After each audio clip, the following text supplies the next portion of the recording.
collection ဒီပြနော် collection ကြီးဒီမှာသူကမောင်ကြီးရဲ့ဂီယာထိုးတော့မကောင်းလို့ collection ရမယ်ဆိုတော့တီးလို့ချိန်ပြီးတာဒီလိုဆက်ဝိုင်းတစ်ပတ်လေလုံးတော့360နော်360 degree ရှိတယ်အပေါ်အောက်ကရှင်းဝတ်ဆိုရင်180လဲဆိုရင်90နော်အောက်180ပေါ်တဲ့360ရှိတယ်ဒါကိုလှည့်မယ်နောက်ဆုံးရတဲ့အထိမှလှည့်ပြီဒါကလပ်ဘောနဲ့ကလပ်အနေနဲ့မောင်းနဲ့တော့ထိနေပြီထိနေတဲ့ခါကျရင်ဒီနေရာကိုတော့အနေယူလိုက်0မြင်း360 degree မြင်းယူလိုက်တဲ့ခါကျလို့ရှိရင်ဒီကအစကနေပြီးတော့ဆိုလို့ရှိရင်45 degree ရှစ်ပိုင်းတစ်ပိုင်းပေါ့360ဆိုလို့ရှိရင်တစ်ချောင်းကိုအနေ180လေဝက်လိုက်လို့ရှိရင်90နော်90ဆိုရင်90ဆိုလို့ရှိရင်4ပုံ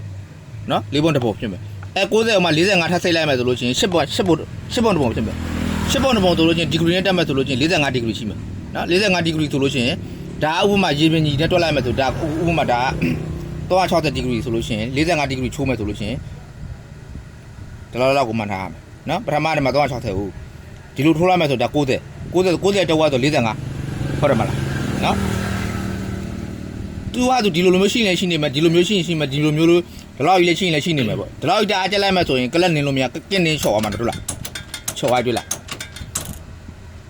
တအားကြီးကတ်ထားမယ်ဆိုလို့ရှိရင်သူကဘာဖြစ်မလဲဆိုဂီယာထိုးရတာနည်းနည်းမှားမယ်ဒီလိုကတ်ထားလို့ရှိရင်ဂီယာထိုးရနည်းနည်းမှားမယ်အယုံဆွဲလေးနည်းနည်းလေးကြားတင်တယ်လို့ဖြစ်မယ်ကလပ်ပြားတအားကတ်တာကတော့သူကဖီးရတော့ရမယ်နော်ဒီလိုတအားချော့ထားမယ်ဆိုလို့ရှိရင်သူကဂီယာထိုးရတာနည်းနည်းပြော့မယ်ဖီးရိုက်လို့မလို့နော်ဖီးရိုက်လို့မလို့အဲ့ဒါရှိမယ်အဲ့တော့ကိုကပြောသလိုပုံမှန်ပုံတင်ကြီးကတော့10ပိုင်းတစ်ပိုင်းနော်10ပိုင်းတစ်ပိုင်းဖြစ်တဲ့အတွက်45 degree နော်ဒီမှာဒါဆိုလို့ချင်း180ဆိုလို့360ဆိုလို့ချင်းသူ့ကို45ချိုးမယ်ဆိုလို့ချင်းဒီကြည့်လိုက်ဒါ0ဒီဘက်ကဆိုင်0နော်0ကနေတပတ်လဲလို့ချင်းဒီမှာ360ဖြစ်မယ်လေ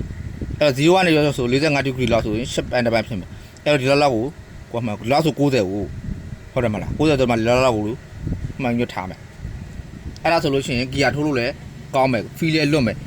အဲ့တော့ခါကျမှအင်ဂျင်ကလည်းအပေးယူမျှမှာပေါ့